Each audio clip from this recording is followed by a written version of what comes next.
Ladies and gentlemen, welcome to another Motown's Wrestling Review. I am the president of Motown's Wrestling Group on Facebook, Tony Motown Allen, and we're here talking about, in my opinion, the best pay-per-view, PLE, whatever you want to call it, premium live event, whatever, the best one we got in 2025.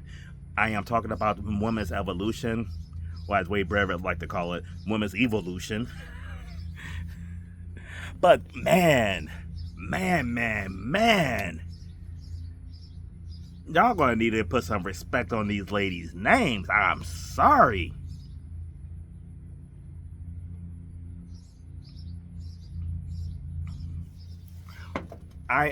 Just so y'all well aware before we even get moving, I absolutely love this show. If you didn't like it, you might want to tune out because you're not gonna like anything about this review. Anything. Well, maybe the first match. Maybe the first match. But outside of that, you're not gonna like anything about this review. I hope everybody watching actually seen the show and just watching the review to get my take on it and everything. I hope you're not watching this and you haven't seen it.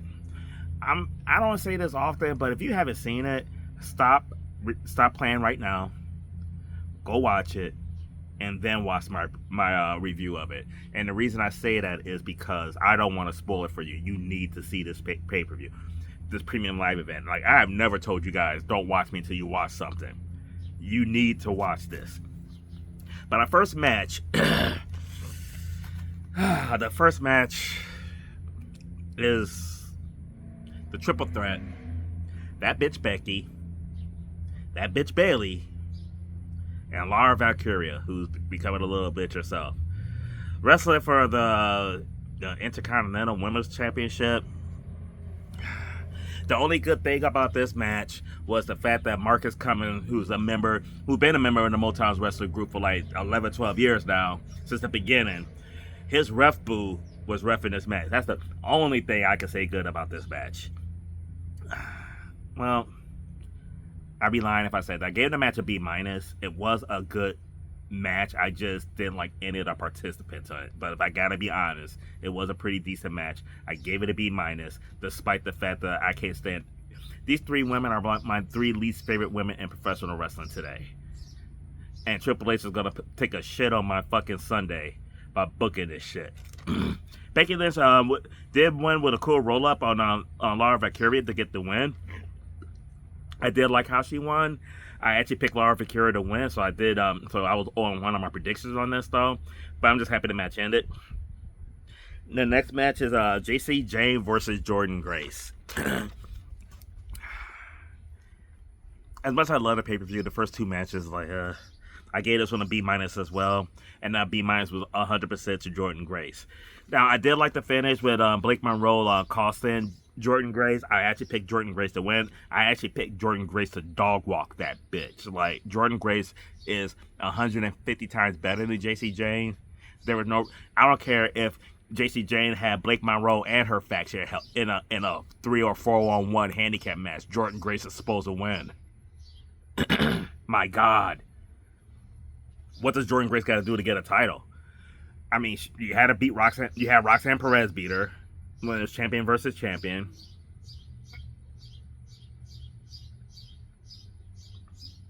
I did understand Stephanie Vaquer beating her, but the only turnaround the next couple days later lose the title to JC Jane made no sense to me. And now you had JC Jane beat her. Like, what the fuck are you doing? 0-2 now in my predictions. But the next match, we got a 4-way tag match featuring a woman from each brand and the champion. So you have somebody representing NXT, Raw, and SmackDown. So you have the Kabuki Warriors, Zaruka, Charlotte Flair, Alexa Bliss, and then Roxanne Perez and Tiny Tits herself, Raquel Rodriguez. And I think Alexa Bliss got the biggest pop of the night. And it's kind of fun because, like, all the teams came out together, except for Bliss and Charlotte. Charlotte came out first, and then Alexa Bliss. And that was actually smart because Charlotte's first pop wasn't as loud as Alexa Bliss. Nobody's pop was as loud as Alexa Bliss up until this point of the show. So I thought that was kind of cool. I'm actually kind of enjoying Bliss and Flair teaming up now.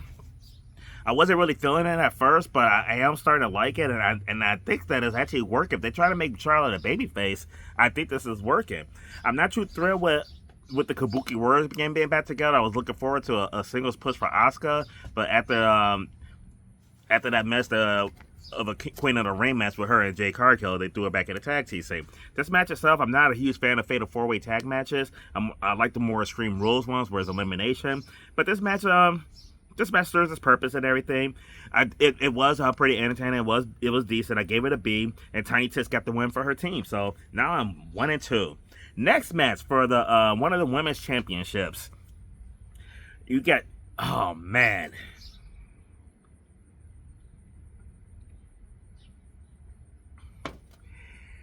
It's titty time.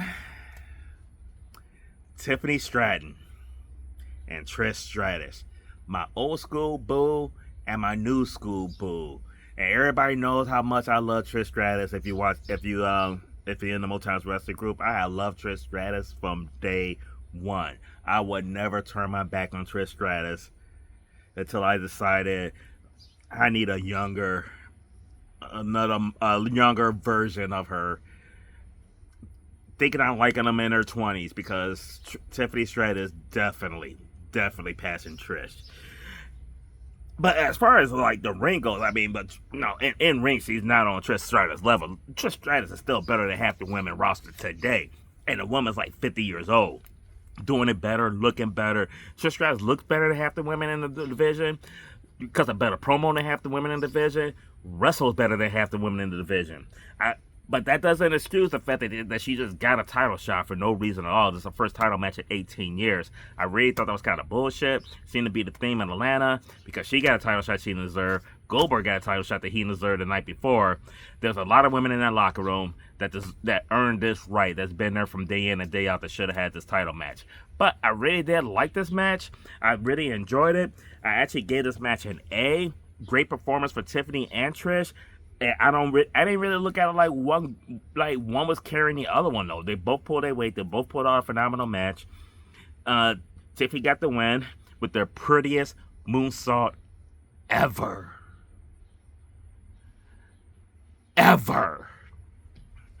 So definitely gave this match an A.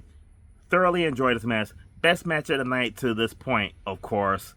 I'm now 2-2 as we move on to Naomi taking on Jade Cargill. Hats off to Naomi. Last time I seen Jade prior to this match was her match against Asuka, which was horseshit. This match right here, if I was Triple H, when Jade went back to the locker room after this match, I would have been like, that's how you wrestle. For now on, that's how you wrestle. Jade looked like $1 million. Thank you, Naomi. I mean, Jade did get the win as I expected. She got a title match coming up in 3 weeks at SummerSlam and everything. I wasn't expecting her to lose the title lose this match to Naomi. But Naomi looked great. Jade looked great. I thoroughly enjoyed this match from beginning to end. And I don't think I've said that about a Jade Cargill match since she was in AEW. Another A. Up there with Trish and Tiffany. Like, right now, them two are tied up to this point through the first 5 matches for the top match of the night. Now I'm at 3-2 because of them, because Jade won. And in this match they also had the "This is awesome" chant, and rightfully so. After this match, and this is when I thought the wheels was about to fall off, because the next up is the Battle Royal to determine who's going to get a shot at the title in Paris at the end of August. I am honestly kind of surprised at what I'm about to say. I mean, I enjoyed the Battle Royal. I don't think I've ever said I enjoyed a women's Battle Royal until this episode. Despite the fact that bitch Nikki Bella's in this match. But you had the Secret Hervers in there. You had Nia Jax. You had Stephanie McCure. You had Julia. You had a lot of talent in this match. And I really, really enjoyed it. I mean, because I was just like, man, I kind of wish I wasn't watching this live where I could just fast forward over this crap. I'm happy I was watching live. I'm really happy I was watching live because I couldn't fast forward over it. I like when the match started, the psychology and everything. Like, they had, like, over on one side with the Raw women, on the other side you had the NXT women, and on the other side you had the SmackDown women. It's kind of showing a little unit, being united amongst their brand before the brawl started. I thought that was really cool as fuck. I really did like how that played out. Kalani Jordan was the Kofi Kingston of the thing. She went over the top rope, but she landed on a couple of ladies, and then she landed on the table, but her feet never touched. And then she did a handstand, and she hand walked her way to the ring, hooked her feet on the ropes, and pulled herself up back into the ring. I'm sorry. Y'all can say like Kofi had been doing a lot of this shit and everything all you want. I was thoroughly impressed with her athleticism, pulling that off and everything. Absolutely impressive. Absolutely loved it. The final three, and how I pointed out, like in the beginning of the match, you had all the women kind of divided amongst brands. The final three, one from NXT, one from Raw, one from SmackDown. You had Stephanie McCure, Nia Jax, and Lash Legend. And thank you. Lash deserves a push. And when the two of them eliminated Nia Jax, and I picked Stephanie McCure to win this, I was nervous. I'm just like, are they going to pull the trigger on Last Legend? Like, are we about to get this? But no, she went over the top rope. Well, actually, before we even get to the finish of this match, let's just honor, because Stephanie McCure went for the Devil's Kiss, and Chelsea Green broke it up. And Karma got that bitch, because later on, it was, Chelsea Green, for breaking that shit up earlier, got the Devil's Kiss. But you know who else got the Devil's Kiss? After she went over the top rope? Last Legend, on an apron. And then she dumped her ass onto the floor. Stephanie McCure is the winner. I gave this Battle Royal an A-. It was excellent. Excellent. Great job to every single lady that was in this. There was not a bad dog in this fight. These women at this pay-per-view showed up and showed out, and I am so fucking proud of the women's division. Because guess what? Just like Big E said, we don't need to wait another 7-8 years for the next one. The way these women perform, I'm not saying we need it every year, because you don't want to oversaturate it, but we don't need to be waiting another 7-8 years to get this shit again. That's for goddamn sure. Next up is the main event. Io Sky versus Rhea Ripley. And Mommy has never beat Io Sky one-on-one in a match. Or in any type of single competition.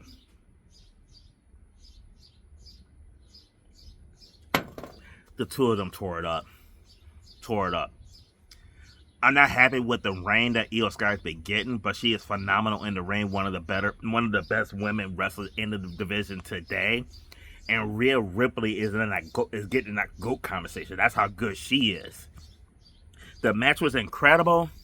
These women left it all on the table. Rhea Ripley did a Spanish fly on Io off the top rope, and these women were just done. And then you hear Naomi's music. Naomi comes running up with the Money in the Bank briefcase. She cashes us in. They ring the bell. She got the briefcase in her hand, ready to knock the fuck out of Io Sky. They rang the bell. She's like, ring the bell. They already rang the bell, but they did ring it again for her, because once it's a triple threat, there's no DQ. Smack that bitch upside the head. Threw Rhea Ripley out the ring. And we got the second best moonsault of a woman ever. We had her split-legged moonsault. Tribune RVD. 1, 2, 3. Naomi is your new women's champion. I would be lying if I didn't say that this was touching. I didn't shed a tear, but my eyes kind of got a little watery. I'm not even joking. Incredible moment for Naomi. She deserved it. By far, she deserved it. Before I mention my moment of the night and my match of the night, my tap out of the night, they really only had one, And that was a triple threat with that bitch Becky, that bitch Bayley, and that fucking bitch Valkyrie. That was the only tap out I had in this night. If I had to pick another one, it'd have been JC Jane. But JC Jane was a distant second to that triple threat. But the whole night was fucking incredible. The ladies match got an A+. A fucking plus. Not only it was the best match of the night, I would argue if you could tell me there was a better match this year than this. Match of the year candidate, A+. Moment of the night, of course, is Naomi winning that title.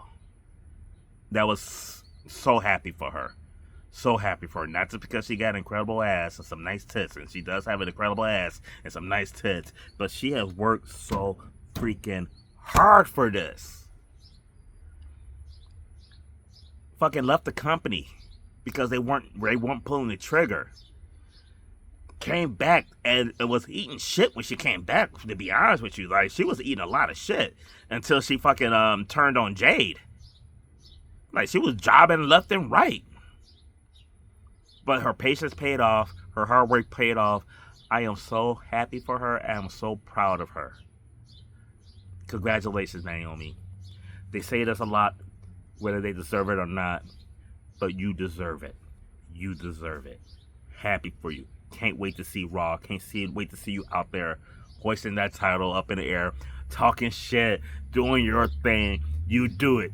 You do it. Congrats, Naomi. Proud of you.